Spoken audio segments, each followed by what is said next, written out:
这个航空业无法忍受的奥 K 行为。我知道你接下来要讲，就是你已经飞了几百万趟，然后你从来就是最棒的客人。我都是他们这个航空公司的最爱。刚好今天我们邀请到3位奥 K。1、2、3。里面不是5位吗？有。正刚是因为做很多旅游节目，对，跟着节目一直飞嘛，飞了13年，所以看得也多，我可以分享。那你有遇过吗？遇过那种真正的奥 K 在飞机上？有，其实因为我有跟着宪哥飞很多地方，所以真的看过蛮多奥 K 的。我之前有遇过，就是因为在飞机上会看影片，空姐啊或者机长讲话的时候，其实影片就会暂停嘛。对。结果那个奥 K 呢，就大吵大闹说，为什么要让我的影片暂停？这样我会看不完这个影片。他就叫那个空姐来继续把它播完。但是机长在讲话就不能播啊。对，可是机长就硬要跟我们讲外面的天气怎么样啊？现在飞机外面的那个温度多少啊？这一点我要帮乘客讲2句啦，也没有很多句啦。分享而已，分享。国内的航空公司，好不好？你有要宣导什么，或机长要乱哈拉，我们都认了。有一种还讲4国语言的嘞，对，很难呢。对，然后你就很怄嘛。我们来就是要 enjoy 我的旅程嘛。这一点我为他讲，是不是讲中你的心？好像有一点，心痒痒的啦，讨厌。詹老师，但他都做那个商务舱，没有，商务的最前面哦。最近有，之前都做经济舱。OK 有的是上厕所不冲啦，这小事，或者在你后面踢啊的也很多。我这发生是在我自己亲自经历的，在内地的时候坐国内班机的时候，我们一团人大概是42个人，那天那个班机正好只有40个座位啊。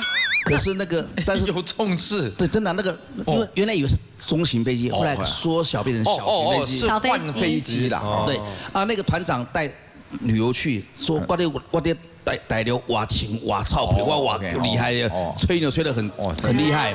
你不可能40个人去，2个人留在这边在等。对啊，太呛了啦！什么意思？不能少人啊！这吵啊闹啊，你知道吧？是不得了了，整个机场闹起来了。最后40个人全上了，我亲眼看到的。后来什么呢？是空姐站的啊，站票啊，站票对。搭飞机还有站票，这不可能，对不对？不可能，我那个18年资历的就马上就说不可能。那是20年前国内班机。20年前这个可能的确有可能，因为我刚上线的时候有听过学姐讲说，他们曾经卖着免税品站着落地。哦，对，超级危险的，所以的确是危险。那个年代有可能。各位，你们虽然你看26年了，对，但是连你也没遇过。我搭过飞机上可以抽烟的。可以，以前那时候可以，以前可以啊。你只要活得够久，那就是什么事都会发生。可以的，对，以前。而且你的把手这边的远航的旧飞机现在还有烟灰缸呢。对，怎么样？26年菜。对，空中巴士确实。菜什么菜？人家是开飞机的，有什么好？一样啊，真的啦。可以哇，早期是比较 private 的空间。没有，还有更离谱的，20年前遇到的那个真的 OK。我们从深圳飞到北京大概6小时，直飞的。突然4个半小时降落了，我以为是机件故障或者什么发生什么状况或雾太浓了。他中途在内行的，真假的？对，我乱讲的。我说怎么突然降落？是不是什么状况？我是领队，我要先了解状况吧。他说降落完说对不起，没有，不好意思，我们有6个不能说高干，不能讲高干，就是很尊贵的客人，我们要给他搭便机。搭便他们搭便车就算8个就上来坐前面那最好的位置，已经预留给他了，然后再起飞一次。哇，不能说 OK， 就是太尊贵了。特殊状况，这真特别的。正刚有吗？遇过吗？我遇过比较是游客，那他基本上他就是等于是一群人大概4、5个，然后出去玩嘛，他出去玩就是很嗨的那种感觉。对。那他们那个时候是我们都已经坐定了，他们等于是最后上飞机，然后我们突然乒乒乓乓很吵，就想说就看了一下那个登机口，想说怎么回事？为什么这么吵？然后就有一个客人就在那边匹配给讲日文，对他那几个朋友就也跟着到登机口那边，就有点就是在叫嚣，然后听不太懂什么意思。其实基本上我后来才知道，航空公司规定就是民航法规定是你不可以带酒上飞机，不可以带自己的酒，对，不可以是开着的，对，即使你在免税店。然后你自己买了，你都不可以说哦，我在飞机上买，我可以打开来 share 给大家，是不行的。对，对吧？其实航空公司就是那个手提行李箱都有规定，像末数，像国际航班就是100 ml，然后总 total 不要超过1000 ml。对，各位，这是100 ml，对不对？结果他用了一半呢，还是一样没收。因为依照上面的标示为标准。对，你说我已经用一半了，不行，还是没收。不行，因为它的大小也有限制。这个难度很高啊！有一次带一瓶150 ml 过，为什么？因为你是宪哥，我包包里面有那个指甲刀，我把1刮掉。什么意思？所以你蛮幼稚的。所以那是50。我说的是别人的故事。这边要跟大家分享一下，像喷雾类，大家可能会比较有疑惑。那基本上喷雾只要不是用在人体身上的，都是不能带的。不管你是托运还是随身，都是不行的。然后如果是100 ml 以内的，你是可以随身带着上飞机；100 ml 以上的，你就必须要托运。对。然后像飞美国线，可能他们对于安检比较严格，像粉状的东西，他们也会特别在意。像妈妈会带奶粉嘛，所以像奶粉或者是药粉或者是骨灰粉，对这一类是他们骨灰粉，对，真的有，就是经过航空公司认可，不是危险性的东西的话，如果泡奶的时候泡错，不至于吧？至少一次也就是6匙8匙，不会太多。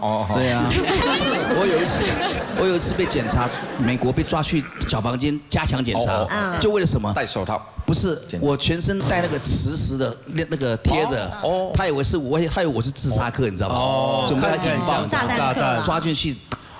一直追问，合理啦，这个要多检查啦。对，合理。大吵大闹 OK， 对不对哈？我这是从西雅图飞回来12个小时，有一个客人不吵不闹，但是真的是 OK。怎么了？为什么？因为还没有起飞系安全带之前，他就吃了2个镇定剂，就倒下去了。躺平。什么都他自己都不知道啊。等他醒来的时候，你知道吧？已经降落了。OK。那个人就是我。就是我。那为什么我懂了？因为他说自己 OK， 因为起飞降落你要数值嘛。对，完全我吃了太多的镇定剂，我有密闭恐惧症，我吃了我自己不知道那个。第一次尝试，后来我还没有吸起来，我什么都不知道。等我醒来的时候，是张先生、张老师，请我们要降落，请你起来按那个椅子，我才发现我整个躺了12个小时。早知道我就不要坐那个舱了，我坐经济舱就好了。太夸张了啦，什么啦？来，我们直接听机长来分享第一条。好，来 ，Supper。好，飞行时仪表板故障，凭着电力紧急迫降。这好厉害哦！像以客机来说的话，其实它的这个装备都是蛮好的，都有2到3倍，2到3套的那个配备，对配备这样子可以做一个备用。那我要分享的是之前我飞军机的，对，因为民航机的部分的话，其实都还蛮安全的。你飞战斗机，这种帅的，这种高帅型的，对，大概都是飞军机，然后退役转到民航机去飞，是这样子挑选过赚比较多。你问他们，对，他应该大部分都是比较帅的，他们都会叫他自己说大部分帅，对，就体面嘛，画面好看。不，他空军里面有一定标准，对，筛选过。那个事情的话是那时候军机都是比较老旧一点的，那所以说刚好那时候我自己一个人单飞，然后刚好发生的是电气系的失效。F 系列的嘛？那时候是还在学官，在空军官校，对，那就是教练机，对，教练机，对，那刚好发生了电气系的失效，那电失效了，所有的仪表就没有了，因为全部都是吃电的嘛。是。对，那时候我又是飞在大概2万英尺的高空。哎呦，高空。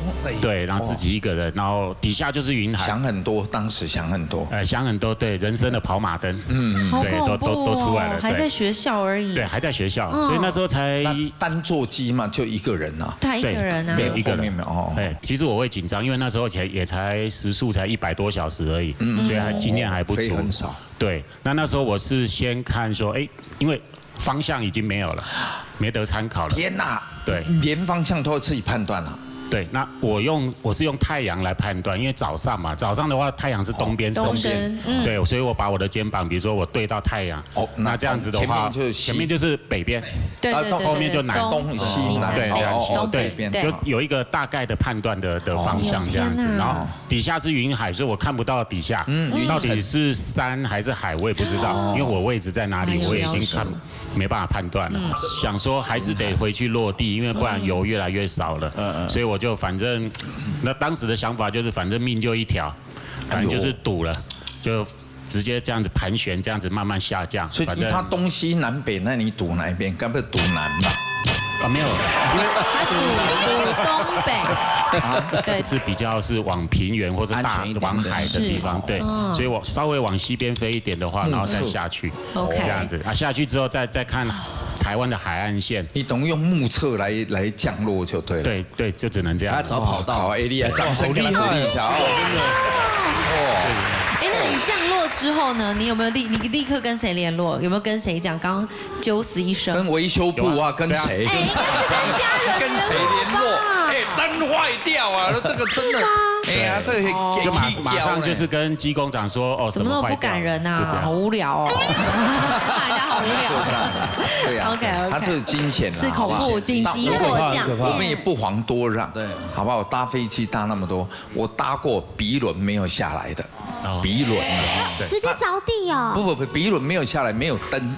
所以我上面那个这跟开 party 一样，左右两边喷泡沫，在整个跑道白的，我们就这样下来，然后他用手动完毕之后，但是他灯一样没有亮，所以就是不知道到底是有没有下来，所以你下去以后可能会扔咖送整个机头下去，就整个趴到地板上去了。那个飞机上面还有一个女明星黄以玲。对，真是 long time ago 我是有搭过那个螺旋桨的飞机啊，当中有一个就很生气，你知道，那我就在睡觉就不看，只听到他在吵，那吵完以后我就赶快醒过来，太害怕了。他跑回跟那个空姐讲说，我不要坐这一边，我要坐这一边。对他这边有电风扇在转，我们这边没有。螺旋桨没在转，我赶快打开看，这边没有在转，吓死人！什么奇怪的故事啊？有转比较慢啦，对，他那个要把它让可能只用一边引擎，不是，只用一边引擎，那一边没有，他就让它空转，那个叫顺桨，机长点头了，机长点头，对，没错。算了，不要跟他们聊这个，我们自己聊，他们不会懂这个的。你们开聊天室好了，开玩笑来相提，还被我说中了，你看。来，有没有螺旋桨一边坏了，照常飞，心中闪过人生跑马灯。就是我曾经就是有在一间航空公司待过，然后那间航空公司的它的那个安检没有很严格，双引擎。对，也是螺旋桨的飞机，然后飞机机舱里面就很多东西坏掉，然后就是把手啊，或是窗户，就先用胶带贴上去这样。胶带。对，然后我就是给大家一个交代啦。你等下可以告诉我是哪一家？但是飞机上一些小东西坏掉，不影响飞安，我们都还是可以飞。那一次我就是执勤一个航班，然后飞到一半，我想说，为什么有一边的那是螺旋桨飞机，有一边螺旋桨没有在转？然后。机长也没有想说要迫降啊，或是找地方转降，也没有通知。然后后来航班结束后，我就问那个我们在公司那个学姐，就是跟我同飞同一班的学姐，大概飞10几20年哦，资历很深。她跟我说，这是螺旋桨一边不转是很常发生的事情啊，你干嘛大惊小怪？后来我辗转到另外一间比较大型航空公司，然后我就询问机长说，如果有两个螺旋桨的飞机引擎失效。对，引擎失效，那应该是要赶快就做紧急处理啊，或是找地方迫降。所以想说，怎么会有？就是学姐会回答我这个答案。然后后来真的这间航空公司就真的还是有出事。对，出事过后，我还是待在那间航空公司，还是待在那间航空公司服刑。然后那时候客人上机的时候，都跟我讲说，我就是特地指定要搭你们家航空公司，因为你们公司刚出事，不可能再出第2次了吧？我就要指定打你们家。对，是这样的想法，对，你以为他会很小心检查的时候，福无双至，祸不单行，对啊，几率很小。来，请问一下机长 Saber， 是那个你有飞过螺旋桨吗？有飞过，对，掉了一颗引擎的话怎么办？掉了一颗引擎的话是还可以飞了，还可以飞。对，但当然它的飞机的性能就会比较差。对，但是不是不适合做大转弯？对。所以我们的转弯都是要比较小坡度的。宪哥非常专业，宪哥非常专业。宪哥这是鸡头。我觉得你很棒。很棒哎，了解。你真的很会说话哎。因为他好像一副我们瞧不起他一样。对，其实我们没有瞧不起你，我们只是看不起一些。所以你要掉了一边，这很危险的，还是有危险的啊。还是会有危险。螺旋桨两边都掉，还可以滑翔下来。对，是可以有机会。所以其实安全啦，全世界最安全的交通工具就是飞机，好不好？好，对不对啊？别怕，空姐来用。